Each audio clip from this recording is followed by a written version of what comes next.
이번에 이제 두 번째, 이제 프랑스 사람들인데요. 여기 역시 프랑스는 장 칼뱅의 고향이죠.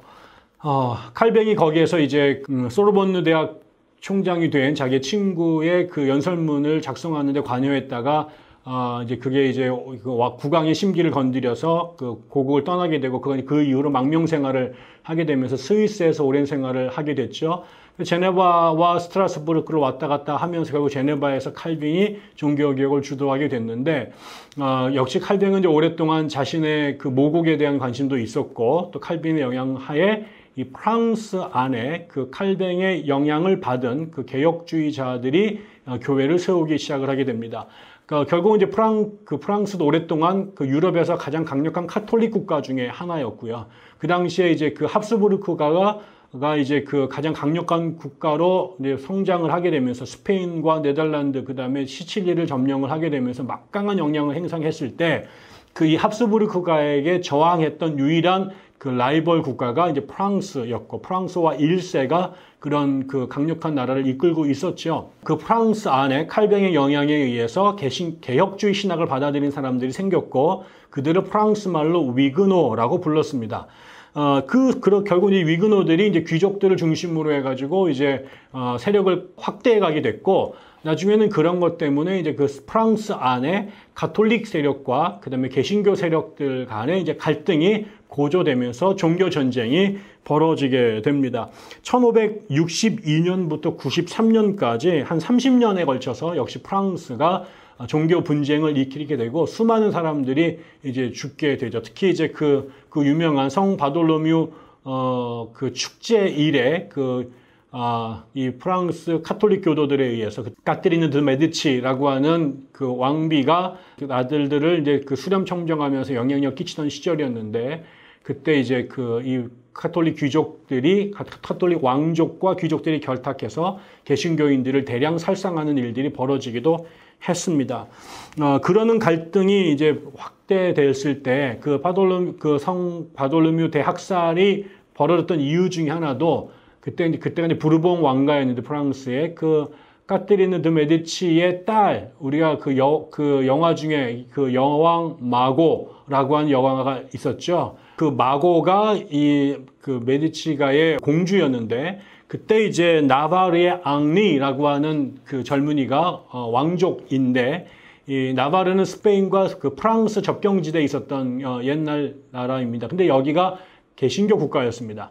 왕족이 그리고 이거 앙리가 그 역시 개신교도로 자랐는데 개신교인 앙리와 카톨릭인 마고가 결혼식을 올리게 됩니다. 파리에서. 그때 이제 그날을 기점으로 해서 프랑스 왕실과 귀족들, 기스 가문의 사람들이 결탁해서 이 앙리를 죽이려고 이제 했었는데 아무튼 그러면서 이제 결국은 이것이 나중에 이제 전쟁으로 벌어지고 그래서 세 명의 앙리들이 싸움하게 되는 프랑스 내전이 벌어지게 됩니다.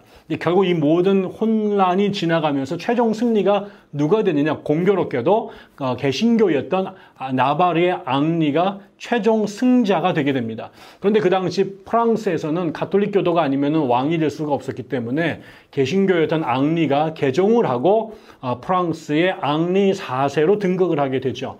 그때 이제 앙리가 카톨릭으로 개종을 했지만 그의 속사람은 사실은 이제 여전히 프로테스탄트 정신을 갖고 있었던 거고 그 앙리가 그 임금이 되면서 자신의 옛 동료들인 그 프랑스의 위그노들에게 종교적 박해를 이제 중단하는 종교의 자유를 허용하는 소위 낭트 칙령이라는 것을 이제 발표하게 됩니다. 그게 1598년인데요. 그러면서 이제 프랑스에서는 이제 카톨릭이 지배적이지만 위그노들도 종교의 자유를 일정 부분 보장받으면서 살게 되는데 나중에 앙리 4세가 암살을 당하고 그 이후에 그 유명한 루이 14세, 루이 15세, 루이 16세의 이제 시대가 열려지는데 그 루이 14세죠. 루이 14세가 임금이 됐어요. 태왕왕 루이라고 하는 사람이 임금이 됐을 때 이 낭트 칙령을 철회해 버립니다. 그게 1685년입니다. 한 100년 정도 지난 세월인데 그렇게 되면서 프랑스에서 위그노들이 종교의 자유를 누리면서 번성하고 있었고, 특히 이 사람들이 상업에 특히 상업에 상당히 이제 그 막강한 영향을 끼치면서 프랑스 경제에 대단히 중요한 역할을 감당했었는데요. 이 사람들을 루이 14세가 박해를 하게 됩니다. 그래서 더 이상 프랑스에서 살 수 없게 되자 그 위그노들이 유럽 전역으로 이제 그 종교의 자유와 생존을 찾아서 떠나게 되는데, 그 도피자들 중에 일부가 미국으로 건너오게 된 겁니다. 그 숫자가 많지는 않습니다.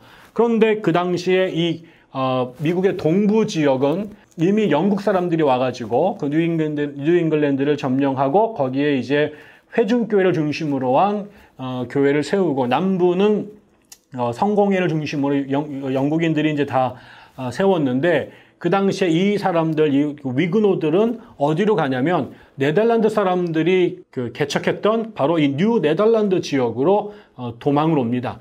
왜 그러면 거기에 있는 사람들도 다 이 리폼드 처치, 개혁주의 신앙을 갖고 있었기 때문에 그렇죠.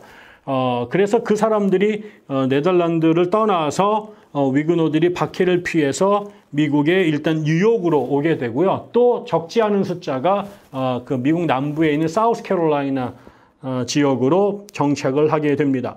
그래서 이제 재미있는 것은 이 네덜란드 사람들이 사는 뉴 네덜란드 지역으로 프랑스 위그노들이 이주해 오게 되니까 아까 말씀을 드렸던 그 네덜란드 사람들을 목회하기 위한 목사들이 이쪽 지역에 오게 됐는데, 그 자신들이 목회하는 그 회중들 안에 네덜란드어를 쓰는 사람, 왈론어를 쓰는 사람, 그 다음에 프랑스어를 쓰는 사람들이 이제 공존하게 된 겁니다. 숫자는 이제 압도적으로 네덜란드 사람들이 많지만 소수의 프랑스인들이 있었는데, 그 당시에 그래서 화란 개혁교회 목사들은 이 프랑스어로도 설교를 이제 할 수밖에 없는 그런 상황이 됐다라고 말합니다.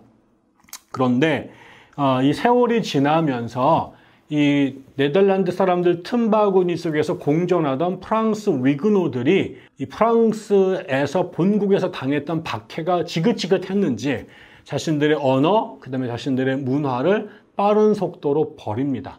그리고 네덜란드 사람들 안으로, 그 다음에 미국 사람들 안으로 흡수해서 들어가기 시작을 하게 되는 것이죠. 그래서 이제 물론 이제 1600년대 후반까지도 보면 이곳저곳에 이제 프랑스 사람들의 프랑스 개혁 교회들이 이제 세워지긴 했지만 18세기로 넘어갈 즈음해서는 대체적으로 이 프랑스 사람들은 프랑스 인종은 남아 있지만 이 프랑스 사람들의 프랑스적 색채는 미국 땅에서 거의 없어져 버립니다.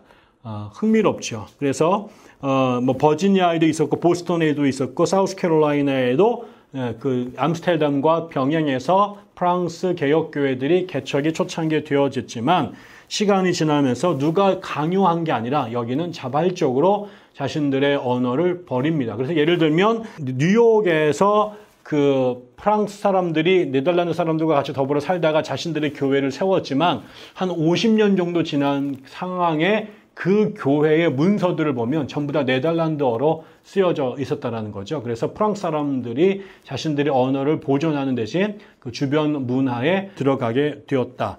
남부로 갔던 아까 사우스캐롤라이나 같은 곳으로 갔었던 프랑스 사람들은 조금 지나면 전부 다 영국 성공회 신자들로 이제 변모를 하게 됐다. 그래서 미국에서 프랑스 사람들은 대체적으로 거의 존재를 볼 수가 없고요. 나중에 이제 그 카톨릭을 믿었던 사람들은 나중에 또 다룰 기회가 오겠습니다만 나중에 영국과 전쟁에서 이제 밀려나게 되면서 캐나다로 도망을 가게 됩니다. 그래서 지금 그 이 뉴욕의 미국의 그 뉴잉글랜드 맨 위쪽 지역이 이제 메인주인데 그 메인 넘어가면 캐나다잖아요. 그쪽 지역에 퀘벡주가 있습니다. 그 퀘벡 안에 몬트리올이라고 하는 동네가 있는데 그쪽으로 대부분 이제 이주를 하게 돼서 거기는 지금도 프랑스 사람들이 주로 후손들이 살게 되고 프랑스어도 영어와 더불어 사용하게 되는 대표적인 나라가 되는데 카톨릭을 믿는 프랑스 사람들은 그쪽으로 캐나다로 가게 되고 그다음에 개신교 그 안에서 이제 그 개혁주의 진영을 받았던 위그노들의 후예들은